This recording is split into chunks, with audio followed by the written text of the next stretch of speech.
ಇನ್ವೆಸ್ಟರ್ಸ್ಗೆ ಕೊಡೋದಕ್ಕೆ ಹಣ ಹೇಗೆ ಅರೇಂಜ್ ಮಾಡೋದು ಅಂತ ಎಲ್ಲರೂ ಟೆನ್ಷನಲ್ಲಿದ್ದಾಗ ಚಕ್ರವರ್ತಿ ಮ್ಯಾನ್ಷನ್ಗೊಬ್ಬ ವ್ಯಕ್ತಿ ಬಂದಿದ್ದ. ರುಕ್ಮಿಣಿ ದೇವಿ ಆ ವ್ಯಕ್ತಿ ನೋಡ್ತಾ ಕೋಲ್ಡ್ ಆಗಿ ನೀವ್ಯಾರು ಅಂತ ಗೊತ್ತಾಗ್ಲಿಲ್ಲ ಅಂದ್ರು. ಅದಕ್ಕೆ ಆ ವ್ಯಕ್ತಿ ಪೊಲೈಟ್ ಆಗಿ, ಹಲೋ, ನಾನು ಕಾರ್ತಿಕ್ ಅಂತ, AK ಕಾರ್ಪೊರೇಷನ್ CEO. ನಾನು ಅಂದ್ಕೊಂಡಿರೋದು ನಿಜ ಆದರೆ ನೀವೇ Mrs Rukmini Devi, I right ಅಂತ ಕೇಳ್ದ.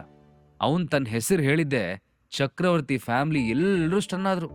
ಆ ವ್ಯಕ್ತಿ ಮೆನ್ಷನ್ ಮಾಡಿದ ಕಾರ್ಪೊರೇಷನ್ ಬೆಂಗಳೂರಲ್ಲೇ ತುಂಬಾ ದೊಡ್ಡ ಹೆಸರು ಮಾಡಿತ್ತು. ಅವರು ಅದರ CEO ಹೆಸರು ಕೂಡ ಕೇಳಿದ್ರು. ಆದ್ರೆ ಅವನು ಇದುವರೆಗೂ ಯಾರ ಕಣ್ಗೂ ಕಾಣಿಸ್ಕೊಂಡಿರ್ಲಿಲ್ಲ. ಅಂಥವನೀಗ ಚಕ್ರವರ್ತಿ ಮ್ಯಾನ್ಷನ್ಗೆ ಬಂದಿದ್ದಾನೆ ಅಂದ್ರೆ ಅವ್ರಿಗೆಲ್ಲ ನಂಬೋದಕ್ಕೆ ಆಗ್ಲಿಲ್ಲ. ಕಾರ್ತಿಕ್ಗೆ ಇವರೆಲ್ಲರ ರಿಯಾಕ್ಷನ್ ಸ್ವಲ್ಪನೂ ಇಷ್ಟ ಆಗ್ಲಿಲ್ಲ. ಬಿಸ್ನೆಸ್ ವರ್ಲ್ಡ್ ಅಲ್ಲಿ ಮೊದಲಿಂದಾನು ಚಕ್ರವರ್ತಿ ಗ್ರೂಪ್ ಬಗ್ಗೆ ಒಳ್ಳೆ ರೆಪ್ಯುಟೇಷನ್ ಇರಲಿಲ್ಲ. ಆದ್ರೆ ಕಾರ್ತಿಕ್ಗೆ ಅಮೋಘ್ ಮೇಲೆ ತುಂಬಾ ನಂಬಿಕೆ ಇತ್ತು. ಅದೊಂದೇ ಕಾರಣಕ್ಕೆ ಅವ್ನು ರಿಕ್ವೆಸ್ಟ್ ಮಾಡಿದ ತಕ್ಷಣ ಕಾರ್ತಿಕ್ ಈ ಡೀಲ್ಗೆ ರೆಡಿ ಆಗಿದ್ದ. ರುಕ್ಮಿಣಿ ದೇವಿ ನರ್ವಸ್ ಆಗಿ, ಎಸ್ ಮಿಸ್ಟರ್ ಕಾರ್ತಿಕ್, ನೀವೇನು ಇಲ್ಲಿ ತನಕ ಬಂದಿದ್ದೀರಿ, ಏನ್ ವಿಷಯ, ಬನ್ನಿ ಕೂತ್ಕೊಳ್ಳಿ ಅಂತ ಹೇಳ್ತಾ ಚೇರ್ ತೋರಿಸಿದ್ರು. ಅದಕ್ಕೆ ಕಾರ್ತಿಕ್ ಅವ್ರು ತೋರಿಸಿದ ಚೇರ್ ಮೇಲೆ ಕೂತ್ಕೋತಾ, ಮಿಸಸ್ ರುಕ್ಮಿಣಿ ದೇವಿ, ನಾನು ಇಲ್ಲಿ ಒಂದು ಇಂಪಾರ್ಟೆಂಟ್ ವಿಷಯ ಮಾತಾಡಬೇಕು ಅಂತ ಬಂದಿದ್ದೀನಿ ಅಂದ. ಅದನ್ನ ಕೇಳಿ ರುಕ್ಮಿಣಿ ದೇವಿ ಉಗುಳ್ ನುಗ್ತಾ, ಹೇಳಿ ಏನ್ ವಿಷಯ ಅಂತ ಕಣ್ಣರಳಿಸ್ಕೊಂಡು ಕೇಳಿದ್ರು. ಆಗ ಕಾರ್ತಿಕ್, ನಾನು ನಿಮ್ಮ ಜೊತೆ ಒಂದು ಜಾಯಿಂಟ್ ವೆಂಚರ್ ಮಾಡ್ಕೋಬೇಕು ಅಂತ ಅನ್ಕೊಂಡಿದ್ದೀನಿ. ಬಹುಶಃ ಇದರಿಂದ ನಮ್ಮಿಬ್ರಿಗೂ ತುಂಬಾ ಒಳ್ಳೇದಾಗುತ್ತೆ ಅಂದ. ಕಾರ್ತಿಕ್ ಮಾತು ಕೇಳಿ ರುಕ್ಮಿಣಿ ದೇವಿ ಎಕ್ಸೈಟ್ ಆದ್ರು. ಅವ್ರ ಖುಷಿಯಿಂದ, ಯಾವ ರೀತಿ ಜಾಯಿಂಟ್ ವೆಂಚರ್, ಇದಕ್ಕೆ ನಾವು ನಿಮ್ಗೆ ಹೇಗೆ ಹೆಲ್ಪ್ ಮಾಡ್ಬೋದು ಅಂತ ಕೇಳಿದ್ರು. ಅದಕ್ಕೆ ಕಾರ್ತಿಕ್, ಸಿಂಪಲ್, ನಿಮ್ಗೆ ಗೊತ್ತಿರೋ ಹಾಗೆ ನಂದು ಆಲ್ರೆಡಿ ಒಂದು ಇಂಪೋರ್ಟ್ ಎಕ್ಸ್ಪೋರ್ಟ್ ಕಂಪ್ನಿ ಇದೆ. ಇದೇ ತರ ನಾನು ಇನ್ನೊಂದು ಇಂಪೋರ್ಟ್ ಎಕ್ಸ್ಪೋರ್ಟ್ ಕಂಪ್ನಿನ ಬೆಂಗಳೂರಲ್ಲಿ ಸ್ಟಾರ್ಟ್ ಮಾಡ್ಬೇಕು ಅನ್ಕೊಂಡಿದ್ದೀನಿ. ಆದ್ರೆ ನಿಮ್ಮ ಹತ್ರ ಈಗ ಯಾವುದೇ ಫಂಡ್ಸ್ ಇಲ್ಲ ಅಂತ ಗೊತ್ತಾಯ್ತು. ಸೊ ನಾನೇ 600 ಕೋಟಿನ ನಿಮ್ಮ ಕಂಪ್ನಿಲಿ ಇನ್ವೆಸ್ಟ್ ಮಾಡ್ತೀನಿ ಅಂತ ಹೇಳ್ದ. ಕಾರ್ತಿಕ್ ಮಾತು ಕೇಳಿ ರುಕ್ಮಿಣಿ ದೇವಿ ಉಸಿರೇ ನಿಂತೋದಂಗ ಆಗ್ಬಿಡ್ತು. ಇವಾಗ ತಾನೇ ಒಂದು ಸ್ಕ್ಯಾಮ್ ಅಲ್ಲಿ ದುಡ್ಡು ಕಳ್ಕೊಂಡಿದ್ರಿಂದ ಅವ್ರಿಗೆ ಈ ಪ್ಲಾನ್ ಅಲ್ಲಿ ನಂಬಿಕೆನೇ ಬರಲಿಲ್ಲ. ಅದಕ್ಕೆ ರುಕ್ಮಿಣಿ ದೇವಿ ಅನುಮಾನದಿಂದ, ಇದಕ್ಕೆ ನಿಮ್ಮ ಕಂಡೀಷನ್ಸ್ ಏನು ಮಿಸ್ಟರ್ ಕಾರ್ತಿಕ್, ನಾವಿದ್ರಲ್ಲಿ ಏನ್ ಮಾಡ್ಬೇಕಾಗತ್ತೆ ಅಂತ ಕೇಳಿದ್ರು. ಅದಕ್ಕೆ ಕಾರ್ತಿಕ್, ಇದ್ರ ಕಂಡೀಷನ್ಸ್ ಕೂಡ ತುಂಬಾ ಸಿಂಪಲ್ ಆಗಿದೆ. ನೀವು ಈ ಕಂಪ್ನಿಯ ಡೇ ಟು ಡೇ ಆಕ್ಟಿವಿಟೀಸ್ನ ಹ್ಯಾಂಡಲ್ ಮಾಡಬೇಕಾಗುತ್ತೆ. ಇದಕ್ಕೆ ಬದಲಾಗಿ ನನಗೆ ಚಕ್ರವರ್ತಿ ಗ್ರೂಪ್ಸ್ನ 60% ಶೇರ್ಸ್ ಬೇಕು. ಐನೋ ನೀವೀಗ ಎಂಥ ಸಿಚುವೇಶನ್ ಇದ್ದೀರಾ ಅಂತ ಗೊತ್ತು.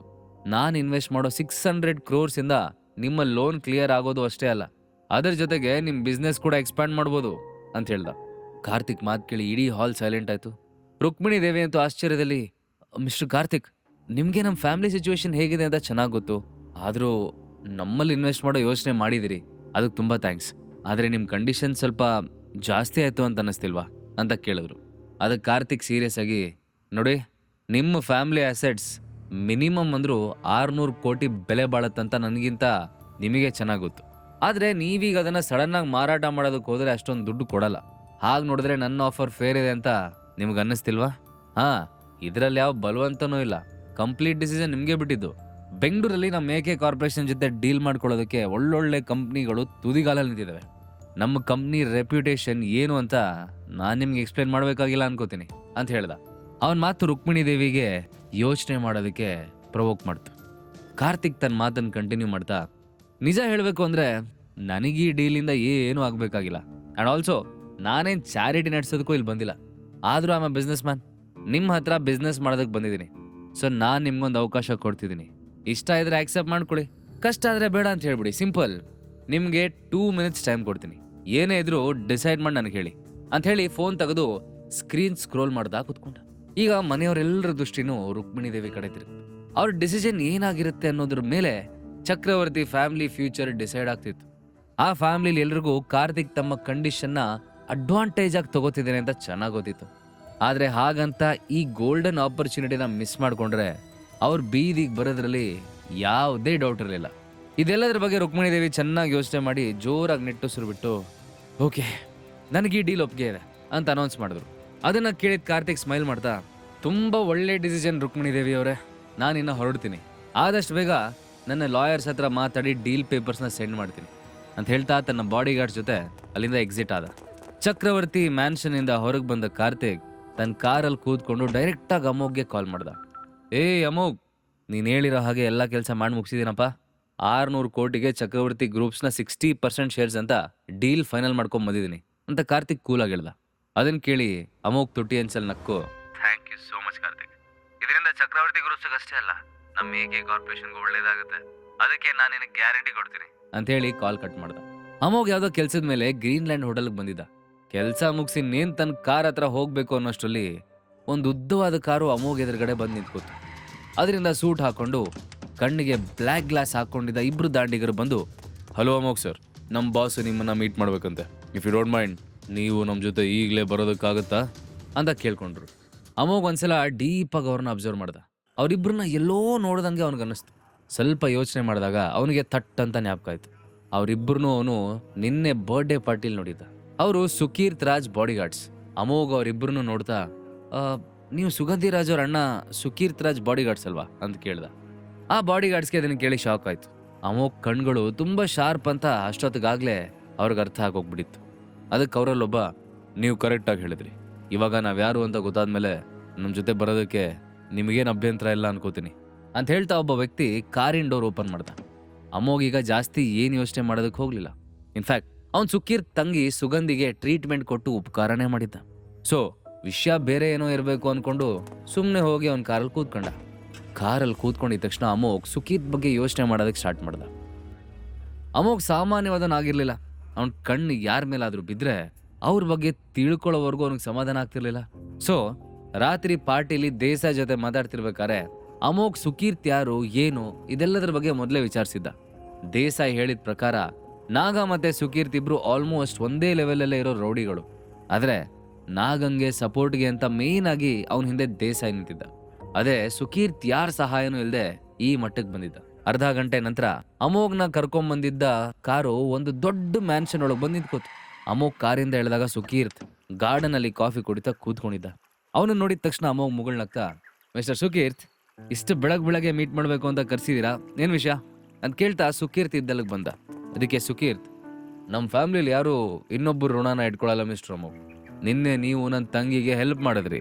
ಸೊ ಆ ನಿಮ್ಮ ಋಣನ ನಾನು ತೀರಿಸ್ಬೇಕಲ್ಲ, ಅದಕ್ಕೆ ನಿಮ್ಮನ್ನ ಕರೆಸ್ಕೊಂಡೆ ಅಷ್ಟೇ ಅಂದ.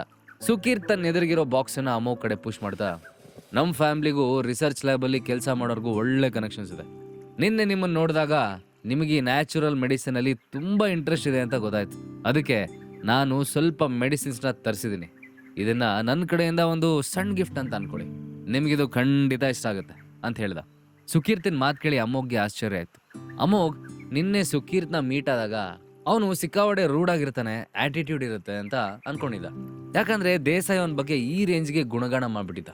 ಆದ್ರೆ ಸುಕೀರ್ತ್ ನೋಡ್ಕೋತಾ ಇರೋ ರೀತಿ ನೋಡಿದ್ರೆ ಅಮೋಘ್ಗೆ ಹಾಗನ್ನಿಸ್ಲಿಲ್ಲ.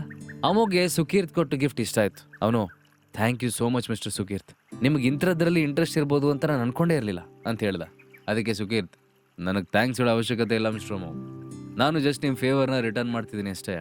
ನಾನಿರೋ ಫೀಲ್ಡಲ್ಲಿ ಫಿಸಿಕಲ್ ಫಿಟ್ನೆಸ್ ತುಂಬ ಇಂಪಾರ್ಟೆಂಟ್ ಆಗುತ್ತೆ. ಹಾಗಾಗಿ ನನ್ನ ಕಾನ್ಸಂಟ್ರೇಷನ್ ಮತ್ತು ಸ್ಟ್ರೆಂತ್ ಹೆಚ್ಚಿಗೆ ಮಾಡೋದಕ್ಕೆ ಇಂಥದನ್ನು ಅವಾಗವಾಗ ತಗೋತಿರ್ತೀನಿ ಅಂತ ಹೇಳ್ದ. ಅಮೋಘ್ಗೆ ಸುಕೀರ್ತಿನ ಮಾತು ಕೇಳಿ ತುಂಬ ಖುಷಿ ಆಯಿತು. ಅವನು, ಹಾಗಿದ್ರೆ ನಾನು ನಿಮ್ಗೆ ಇನ್ನೊಂದು ಟ್ಯಾಬ್ಲೆಟ್ ಕೊಡ್ತೀನಿ, ಇದರಿಂದ ನಿಮ್ಮ ಸ್ಟ್ರೆಂತ್ ಖಂಡಿತವಾಗ್ಲೂ ಇನ್ನೂ ಹೆಚ್ಚಾಗುತ್ತೆ ಅಂತ ಹೇಳ್ತಾ ತನ್ನ ಜೇಬಿಂದ ಒಂದು ವೈಟ್ ಕಲರ್ ಟ್ಯಾಬ್ಲೆಟ್ನ ಹೊರಗೆ ತೆಗೆದ. ನಂತರ ಅವನು ತನ್ನ ಮಾತನ್ನು ಕಂಟಿನ್ಯೂ ಮಾಡ್ತಾ, ಇದನ್ನ ನ್ಯಾಚುರಲ್ ಹರ್ಬ್ಸಿಂದ ನಾನೇ ಪ್ರಿಪೇರ್ ಮಾಡಿದ್ದೀನಿ, ನಿಮಗೆ ಇದರಿಂದ ಖಂಡಿತ ಹೆಲ್ಪ್ ಆಗುತ್ತೆ ಅಂತ ಹೇಳ್ದ. ಅಮೋಘನ್ ಮಾತು ಕೇಳಿ ಸುಕೀರ್ತ್ಗೆ ಆಶ್ಚರ್ಯ ಆಯ್ತು. ಅವನು ಅಮೋಘ್ಗೆ ನ್ಯಾಚುರಲ್ ಮೆಡಿಸಿನ್ಸ್ ಅಲ್ಲಿ ಇಂಟ್ರೆಸ್ಟ್ ಇದೆ ಅಂತಷ್ಟೇ ಅನ್ಕೊಂಡಿದ್ದ. ಆದ್ರೆ ಅಮೋಘ್ಗೆ ಇದರಲ್ಲಿ ಇಷ್ಟೊಂದು ನಾಲೆಜ್ ಇದೆ ಅಂತ ಎಕ್ಸ್ಪೆಕ್ಟ್ ಮಾಡಿರಲಿಲ್ಲ. ಸುಕೀರ್ತ್ ಅಮೋಘ್ ಕೈಯಲ್ಲಿರೋ ಟ್ಯಾಬ್ಲೆಟ್ನೇ ಡೀಪಾಗಿ ನೋಡ್ದ. ಅವನಿಗೆ ಇದನ್ನ ಒಂದ್ಸಲ ಟ್ರೈ ಮಾಡಬೇಕು ಅಂತ ಅನ್ಸಿದ್ರು ಅಮೋಘೇ ಪ್ರಿಪೇರ್ ಮಾಡಿದ್ದು ಅಂತ ಕೇಳಿ ಅವ್ನಿಗೆ ನಂಬಿಕೆ ಬರಲಿಲ್ಲ. ಅಮೋಘ್ ಸ್ಮೈಲ್ ಮಾಡ್ತಾ, ಒಂದ್ಸಲ ಇದನ್ನ ಟ್ರೈ ಮಾಡಿ ನೋಡಿ ಅಂತ ಕೇಳ್ದ. ಅದಕ್ಕೆ ಸುಕೀರ್ತ್, ಸಾರಿ ನನಗೆ ಬೇಡ, ಸದ್ಯಕ್ಕೆ ಇದನ್ನ ನಿಮ್ಮ ಹತ್ರನೇ ಇಟ್ಕೊಳ್ಳಿ ಅಂತ ಸ್ವಲ್ಪ ರೂಢಾಗಿ ಹೇಳ್ದ. ಅಮೋಘ್, ನೋ ಪ್ರಾಬ್ಲಮ್, ಫೋರ್ಸ್ ಮಾಡಲ್ಲ, ಎನಿವೆ ಥ್ಯಾಂಕ್ ಯು ಅಂತ ಹೇಳಿ ಆ ಟ್ಯಾಬ್ಲೆಟ್ನ ಜೇಬಿಗೆ ಹಾಕೊಂಡು ಸುಕೀರ್ತ್ ಕೊಟ್ಟಿದ್ದ ಬಾಕ್ಸ್ ತೊಗೊಂಡಲ್ಲಿಂದ ಹೊರಟ.